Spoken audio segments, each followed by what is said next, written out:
Good evening and welcome to Chefscapades at Home. I'm Beverly Kellum, one of the event co-chairs this year, along with Teresa Sosinski and an amazing group of volunteers. We're here this evening to honor the Interfaith Community Shelter at Pete's Place on Cerrillos Road. We're here to honor the work that's done there, and we're here to be reminded of the needs that the shelter has. We're also here to honor the theme of compassion. Compassion for our guests, certainly, but also compassion for our employees, our volunteers, and even for ourselves. We hope that you will watch this evening with hearts of compassion. Finally, we're here to have fun and to honor the chefs who have volunteered their time this year to present to you some recipes, tips, and tricks, and even for some of you, some delicious food that you might be eating even as you watch this. We hope you enjoy the show, and we thank you so much for coming and being here with us tonight. Thanks so much. Thank you, Bev, and good evening to all of you who are here with us tonight. I want to thank our wonderful, hardworking Chefscapades committee who came together and thought outside the box and outside the ballroom to make this event possible. We hope you enjoy the entertainment our chefs provide. Our primary goal for this presentation is to share the amazing work that goes on at the Interfaith Community Shelter at Pete's Place on Cerrillos Road, especially over the past several months, as the irony of a stay-at-home order for those who actually have no home at all really sank in. Our challenge was to create social distancing for our shelter guests, who often number over 100 people in the dead of winter and who need a warm place to stay nonetheless. And we succeeded. But we cannot run the shelter in normal times, and we certainly cannot run the shelter during these perilous times without the generous support of individuals like you. Although we apply for and receive numerous grants from institutional funders, the City of Santa Fe, and Santa Fe County, we still need between $200,000 and $300,000 in individual donations from all of you to keep our operations running. With that goal in mind, I would like to introduce Joe Jordan-Berenis, the Executive Director of the Interfaith Community Shelter at Pete's Place, who has guided the shelter for many years with great skill, heart, perseverance, and grace, as we work to keep Santa Fe's most vulnerable population safe during this pandemic and every year. But first, Father Robin Dodge from the Church of the Holy Faith will offer a blessing for our event. Thank you so much to all of you for being with us this evening and being part of this presentation of Chefscapades at Home. I'm Father Robin Dodge, Rector of the Church of the Holy Faith, one of the silver sponsors of this year's Chefscapades.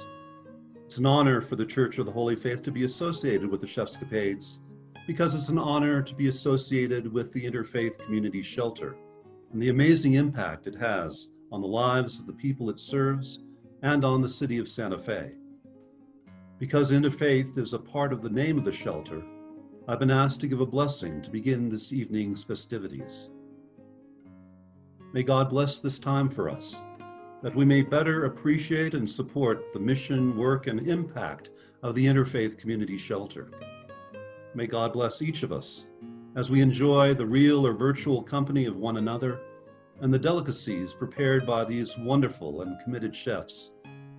And may God continue richly to bless the Interfaith Community Shelter, its leadership and volunteers, and all the people it serves. Amen. Hi everyone, I'm Joe Jordan-Berenis, the Executive Director of the Interfaith Community Shelter, and welcome to our first virtual fundraiser. The coronavirus has affected everyone's life, including ours at the shelter. When we first became aware of COVID-19, we were housing more than 100 people a night in the building. The first thing we did was we moved 46 people to the Green Tree Inn. The criteria that we used was age, over 60, medically fragile, and clean and sober. Anyone with a temperature of 100 degrees or more was automatically referred to the Midtown campus for COVID testing and isolation. That left us with 25 to 30 people in the building. Our occupancy load is 123, so we were able to create the social distancing necessary to make everyone safe, keep everyone safe and well. We also changed our day services program. We only allow 10 people in the building at any one given time. 2 in the community closet, 4 in the showers because we have 4 showers, and 2 in each restroom. Lunch is boxed and distributed at the door like you take out at a restaurant. The sense of community that we valued so much at the shelter has been temporarily placed on the back burner. However, I want to assure everyone that our guests' survival needs are all being met. Before I go, I'd like to tell a quick story because it wouldn't be Chefscapades unless I told a story. Not long ago, a woman stopped by the shelter and dropped off 5 boxes of brand new clothes. After we emptied out our SUV, and before she drove off, she handed me this poem, which I'd like to read some excerpts from. Apparently, her 47-year-old son, who had mental health issues and who had been a guest at the shelter, took his own life. So she wrote, I started shopping for homeless clients. I spent money I would have given him for his birthday, gas for his car insurance, traffic tickets, bail, judgments against him, behavior counselors, defense attorneys, court fines, rent he skipped out on. I wasn't buying for my dead son. I was buying for the homeless center where he lived on and off. I packed everything in cardboard boxes, not black garbage bags, and I dropped it off anonymously. I said adios to my son who left this world and hola to the sons and daughters who are still needed mothering.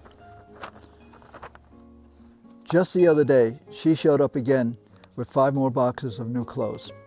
I went out to the parking lot to offer her my condolences and to thank her. Well, it turns out she's been married for 50 years. She has 2 other adult children who are doing just fine and 4 grandchildren. She is a retired employee of the state of New Mexico. Our guest was her firstborn, and when she spoke about him, you could see the sadness just dripping from her eyes. Over the years, I've met with numerous family members, usually when someone has passed. They come to thank us for taking care of their adult child or their brother or sister. These family members are a reminder that behind many of our guests are stable families who have tried but for whatever reason could not reach the person we're serving. It is also a reminder that when we serve a guest, we are paying it forward to a family that we may or may not ever get to meet. Just like this woman is paying it forward to families who will never know of her insufferable loss or her generosity. I want to say thank you for coming. Enjoy the rest of the program and stay well. Vaye con Dios. Hello, my name is Tony Blankenship and I'm one of the original founders of Chefscapades. Due to my love of cooking and of course food. This evening, my job is to remind you to open your wallets and pick up your phones, click the donate button or start writing those checks. The easiest way to donate is to create a text message that just says donate to the phone number on your screen. When you text us, we'll text you back with a link that you can click to make a secure credit card donation directly from your phone. You can also go to the shelter's homepage. You know where that is. It's at the bottom of the screen, and make a secure online donation. There's also a place on the Santa Fe, New Mexican homepage that has a donate button this evening.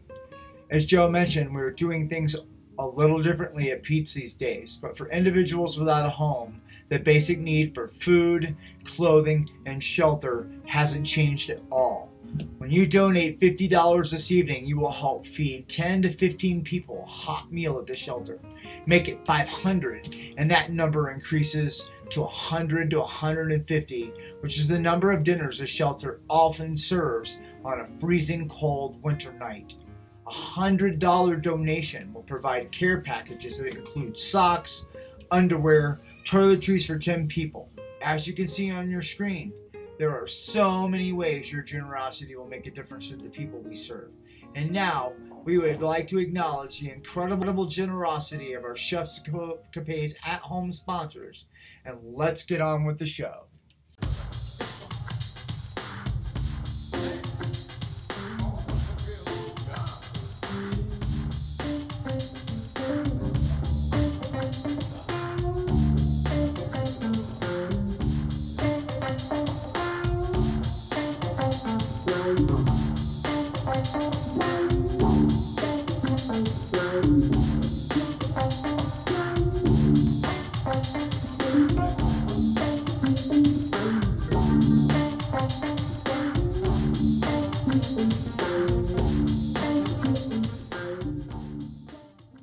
Hello, my name is Joshua Ortiz.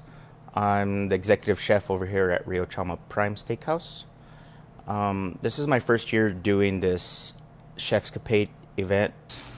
It's always been, part of my passion, cooking. I'm trying to please people. This is about a 6-ounce cut right here that we got. And see how you have all that beautiful marbling in it. That makes it prime. All that marbling has a lot of flavor. We have that in our special seasoning salt. So we want to just put it in there. You could sear it for about 5 minutes on each side. If you want a medium, made well, you could finish it in the oven. Because we have it sitting, so let's just throw the butter in there, and some herbs and some garlic. So our steak's just about done there. The best tip that I could give you after searing a steak or cooking a steak is letting it sit for about 5 minutes, because it continues cooking. And that's your filet mignon steak right there. This one's seared about rare to mid-rare. So there we go. I'll get it put on the plate. And that's what we want.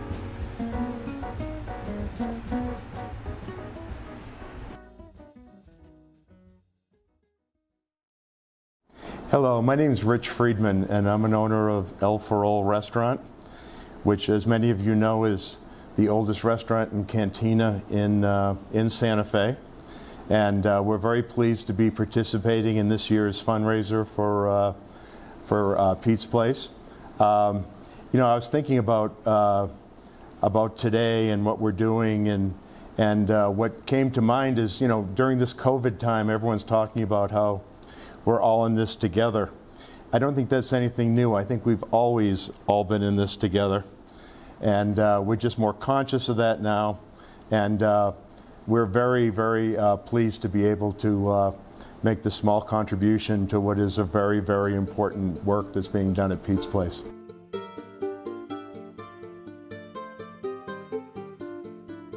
A fresh tomato sauce is very versatile. You can use it to make any number of pasta dishes. And today, one of our great chefs here, Marcos, is going to demonstrate how we actually make this sauce. So the simple tomato sauce starts with sauteing onions and carrots. How much onions and carrots? 15% of the weight of the tomatoes you're going to use. Half and half chopped onions and chopped carrots. And what we're going to do here is we're not going to brown these, we're just going to get them translucent. We just want to get the flavor out. Now, one of the misconceptions a lot of people have is that all Italian sauces are cooked forever. And there are some sauces that take a lot of low and slow cooking. What we're making today is a fresh tomato sauce. This is about a 15-minute process. Very quick, and it forms the base for all kinds of different sauces. So now that those have softened up, we're going to add our San Marzano tomatoes. Most Italian chefs will tell you it's the best tomato on the planet. Then we're going to bring that up to a boil. And then we're gonna mash that down a little bit with a spoon. And we're gonna let that simmer for 10 minutes. Now when the 10 minutes is up, the next step would be to run this through a food mill or on a very low number on a blender.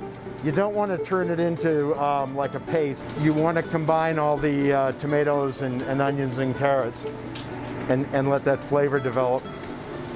So we basically now have our simple tomato sauce. Now we're going to demonstrate how to make a very famous Sicilian dish called pasta alla norma. Now we have here cubed eggplant that we've previously roasted. So it's been roasted and well cooked.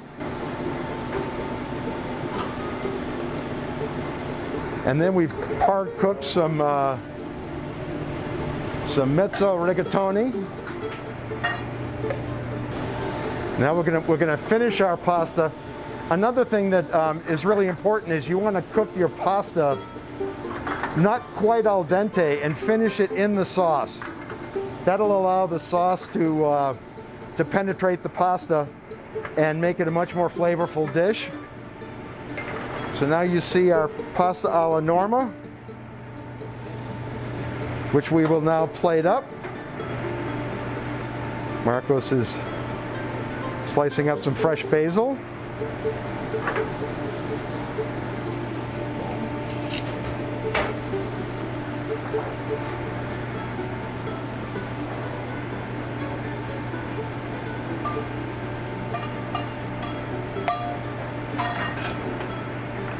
Now this is ricotta salata, which is an imported cheese from Italy. It's got a saltiness to it. And some fresh basil. And then you have pasta alla norma. Enjoy.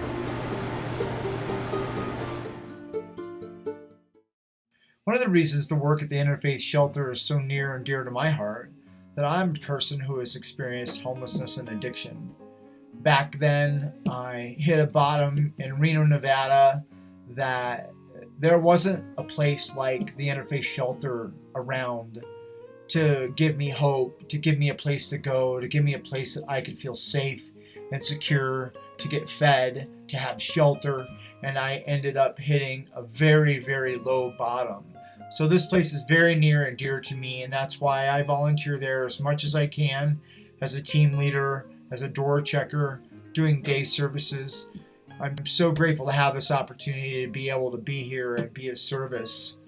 As you may have noticed, the shelter's former guest employment program at a $5,000 donation level. Currently, there are 5 employees at Pete's Place who were once shelter guests, and now they're part of this wonderful program. $5,000 will allow the shelter to provide 4 months of part-time work for a former guest. If you're an animal lover, you may find it interesting that Pete's also has a kennel to board their guests' pets. We are thankful to the Street Homeless Animal Project providing care for these animals, and for $500, you could provide 6 months worth of food, supplies for our guests' pets. From mattresses and sleeping bags to care packages and pet food, the Interfaith Community Shelter takes great pride in the fact that the vast majority of your donations goes to the people we serve. Hey there, my name is Kelly Welby from Shamrock Foods. Shamrock has been participating in the Chefscapades for a number of years. This is my 4th year running, and I gotta say I love this event. I hope you're as excited as I am. We're going to have a great time this year, and you get to do it from the comfort of your own home. I really hope that you're excited as we are, and thanks for participating. Thanks for watching.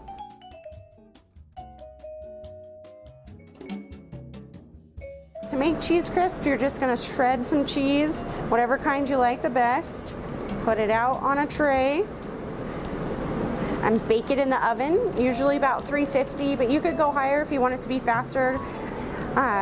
You can make them into individual small little crisps, or you can do it as one big whole and break it into smaller pieces. Well, I'll show you that here in a minute. The thinner the cheese, thinner spread out the cheese, the better. That way it will crisp up fast. Okay, now we're gonna place this in the oven for about 8 to 10 minutes, and it's gonna get nice and crispy for us.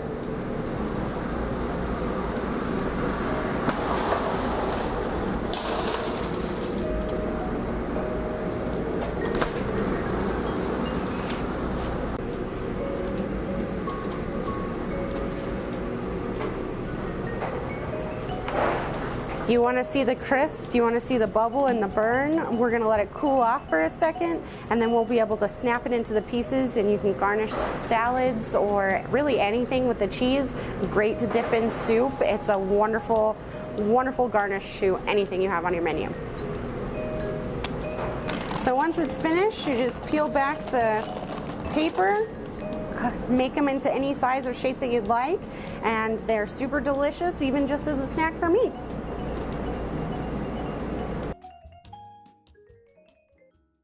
Hello, my name is Jeffrey Kaplan. I'm the chef owner at Rowley Farmhouse Ales. We are a gastropub and farmhouse brewery here in Santa Fe, New Mexico.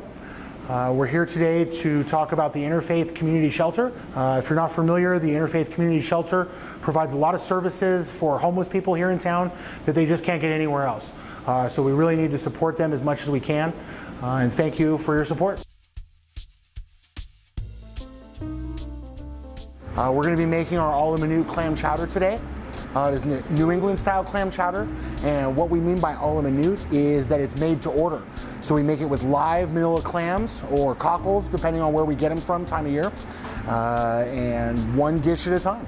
And that's what the a la minute means. All right, so we have our hot saute pan. It's a key to keeping things from sticking, and our olive oil. We have nice, quick, fast oil, but it's not smoking yet, so we know we're in good shape. We're adding our chopped bacon, get that a little crispy.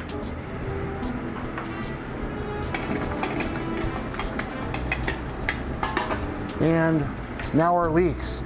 We're basically adding things in at this point while we're sauteing based on how long they cook. The longer things go in first, and then the quicker things go in later. And then we're gonna add our shallots. Mix that up a little bit.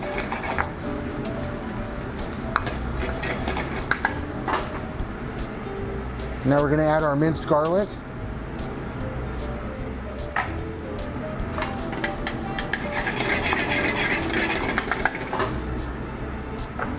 And finally, our fresh clams. Careful, this will splatter a little bit.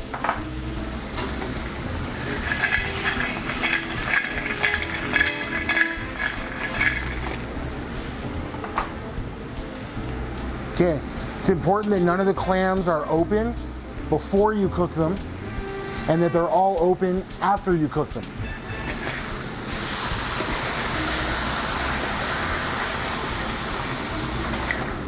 A little white wine. Now we're gonna steam this till they open. All right, so we're taking our pan off now.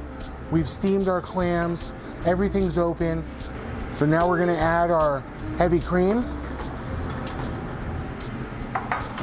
and our partially cooked potatoes.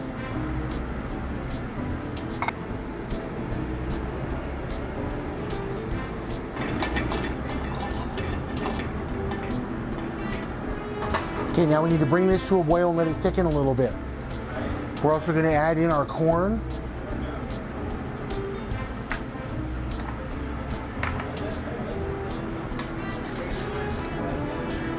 Then we have some of our fresh herbs. Remember, there's a mix of parsley and tarragon.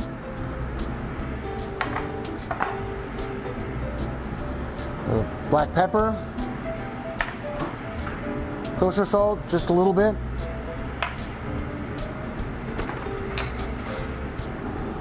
I'm gonna bring this all to a boil and let it thicken just a little teeny bit. So now we're just gonna plate this up.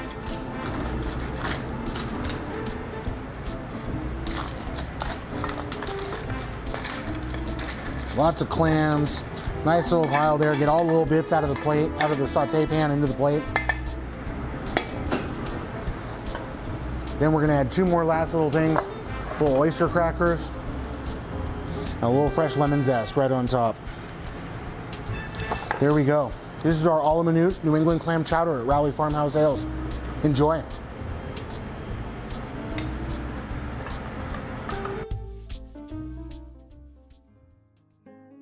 Hi everyone. I hope you enjoyed our first attempt at a virtual fundraiser. Before we go to our final highlight of the evening, I'd like to read a letter I received a while ago from one of our former guests. It is a reminder of why we're here and do what we do. I received this letter from a woman who is now 27. She was 21 when she first showed up at the shelter. At that time, she was being human trafficked by the banditos. If there is anyone I ever wanted to save, it was her. However, in the end, I have to say, she saved herself. So, here's what our guest wrote. Dear Joe, I just wanted to say thank you to all the staff and volunteers. I was a year clean last Halloween. I have my own 2-bedroom apartment. I work 2 jobs. I see my son every weekend. And I have a Chiweenie puppy named Lola, who I spoil rotten. I just want to thank all of you for more than just a bed and a hot meal. I want to thank you for every encouraging conversation, for every hug, for every second chance, and for the times you were there. I felt like when I was at Pete's, I was among family. I never felt judged or thrown away like garbage, which is how I felt most of my life. It was a place that I was safe, finally. So thank you for being there for that part of my journey with me. It was exactly what I needed at that time. I want to say thank you to all of you for being here tonight, and a special thanks to Melissa Edmon, who put together tonight's presentation. She also created the video you're about to see. It is from pre-COVID times, but we're hoping one day we'll be able to get back to those days. Thank you again, and stay well. Vaya con Dios.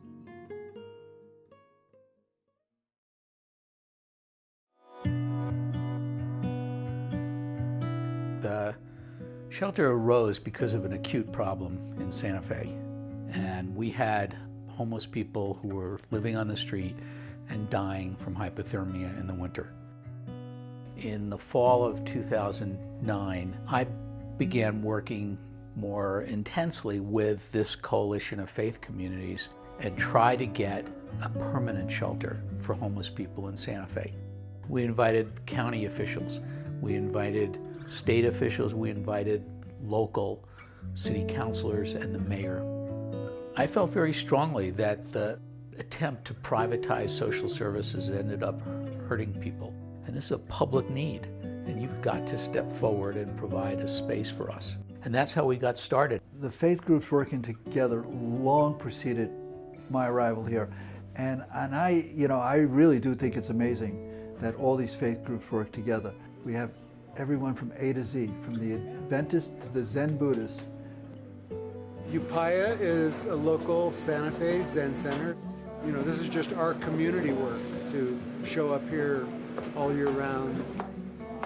It's, you know, it's a very basic practice of generosity and connecting, just connecting with people, and instead of making them something other or different than yourself, you connect a person to person, a human being to a human being. Hi there. I hope you're hungry. We have about almost 2,000 active volunteers. We have core teams and we have host teams, and at nights they rotate, and the larger faith groups might take a week to feed people.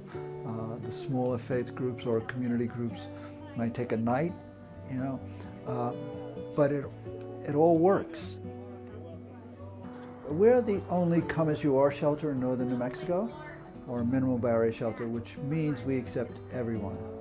So most of the people we see have mental health issues.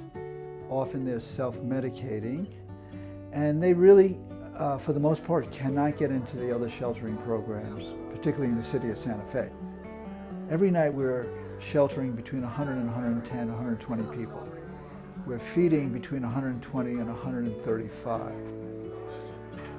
People are not simply homeless for no reason. And usually it has to do with the fact that they don't get the help they need. There are people who are one paycheck away from being homeless. There are families who are couch surfing from one family member to another. So there's a whole spectrum of homelessness. I was homeless for 7 years.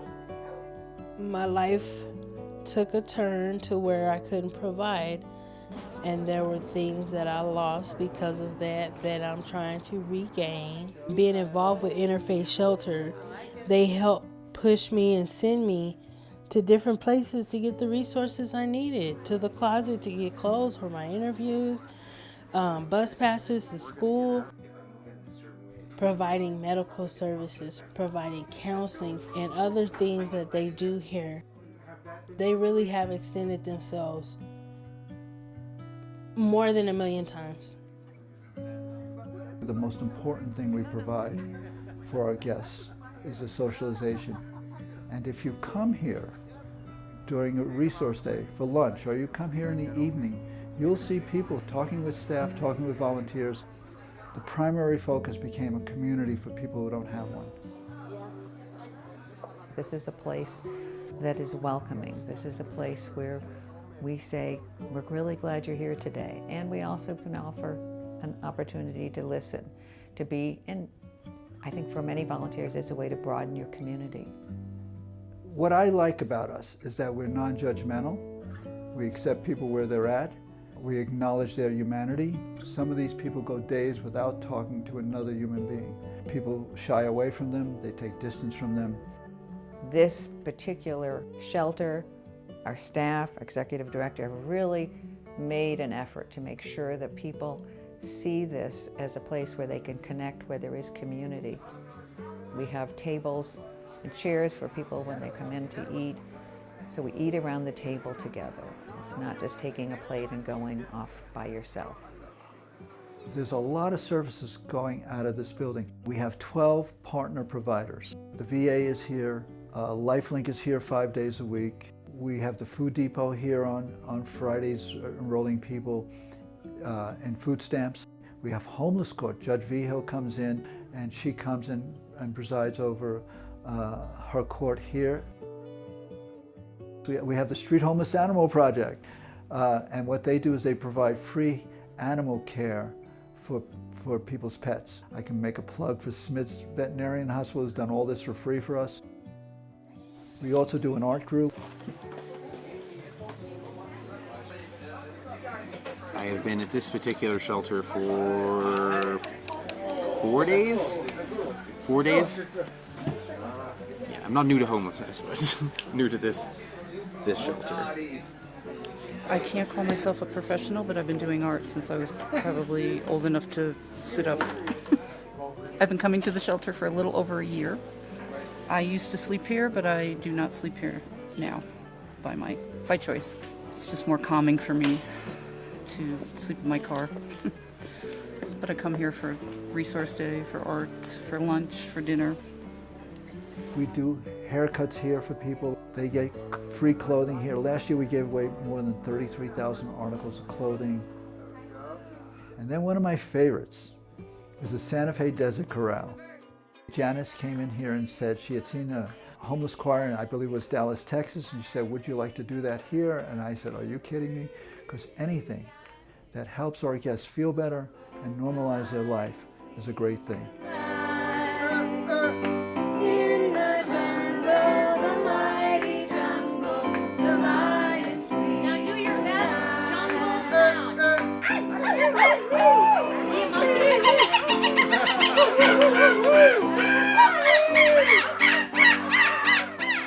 When I was homeless, I didn't have support. All I had was Interfaith Shelter. And the people that work here are very dear to me. They are my family. I'm stable, I'm off the streets, I have a place to live. I don't have to worry about going back. You know, we're all in this together. The guests, us, the staff, the volunteers, the larger community. Homelessness is a complex social problem, and it requires all the entire community to participate in its solution.